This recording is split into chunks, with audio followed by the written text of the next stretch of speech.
computer virus ဆိုတာအသုံးပြုသူမသိပဲ computer တဲ့ခိုးဝင်တတ်တဲ့အန္တရာယ်ရှိတဲ့ program တစ်ခုပါ virus ပိုးဝင်သွားပြီဆိုရင်စက်ကိုလေးလံနှေးကွေးသွားစေတာ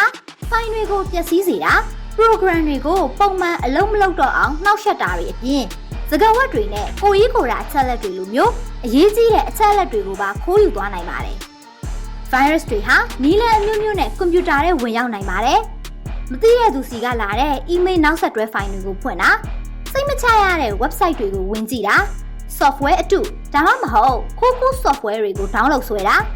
USB တွေကို virus မစစ်ဘဲသုံးတာနဲ့တန်တရားဖြစ်စရာကောင်းတဲ့ link တွေကိုနှိပ်မိတာတွေအားလုံးဟာ virus ကူးစက်နိုင်ခြေကိုပိုများစေပါတယ် virus ကူးစက်နိုင်ခြေကို short ချဖို့အတွက် virus ကာကွယ်ရေး software သုံးဖို့နဲ့ computer နဲ့ program တွေကိုအမြဲတမ်း update လုပ်ပေးဖို့အရေးကြီးပါတယ်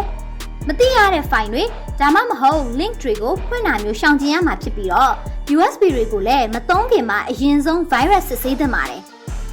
ခံမှန်းရခတ်တဲ့စကားဝတ်တွေပေးတာနဲ့အစစ်နှစ်စစ်ပါဝင်တဲ့အကောင့်လုံးချုံရေးစနစ် 2FA ကိုဖွင့်ထားတာတွေကလည်းကိုယ်ပိုင်အကောင့်တွေကိုကာကွယ်ရမှာအထောက်အကူပြုပါတယ်အင်တာနက်သုံးတဲ့အခါမှာ HTTPS ပါတဲ့ website တွေကိုသုံးတာက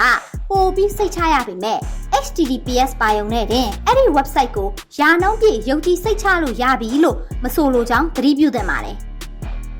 ကိုကြီးကိုရာအချက်လက်တွေမဝေမျှခင်ဒါမှမဟုတ်တစ်ခုခုကို download မဆွဲခင်မှာအဲ့ဒီ website ဟာစိတ်ချရရဲ့လားဆိုတာကိုအမြဲတမ်းစစ်ဆေးတာကအကောင်းဆုံးပါအလကား download ဆွဲရင် free download ဆိုတဲ့ကန့်လန့်ချက်တိုင်းကိုမယုံကြည်ပါနဲ့ပြီးတော့ပေါ်လာတတ်တဲ့ကြော်ညာတွေကိုလည်းမနှိမ့်မိပါစေနဲ့ကွန်ပျူတာ virus တွေကိုယာနှုန်းပြည့်လုံးဝမဝင်အောင်တားဆီးဖို့မဖြစ်နိုင်ပေမဲ့ဂရုတစိုက်ရှိခြင်းနဲ့ကောင်းမွန်တဲ့လုံခြုံရေးအလေးအထားတွေကိုလိုက်နာမယ်ဆိုရင်အန္တရာယ်ဖြစ်နိုင်ခြေကိုအများကြီးလျှော့ချနိုင်ပါတယ်ဒီနေ့ခေတ် digital ကမ္ဘာမှာကွန်ပျူတာနဲ့အင်တာနက်ကိုဘေးကင်းလုံခြုံစွာဘယ်လိုသုံးရမလဲဆိုတာသိထားတာကလူတိုင်းအတွက်အရေးကြီးတဲ့အရေးချင်းတစ်ခုဖြစ်ပါတယ်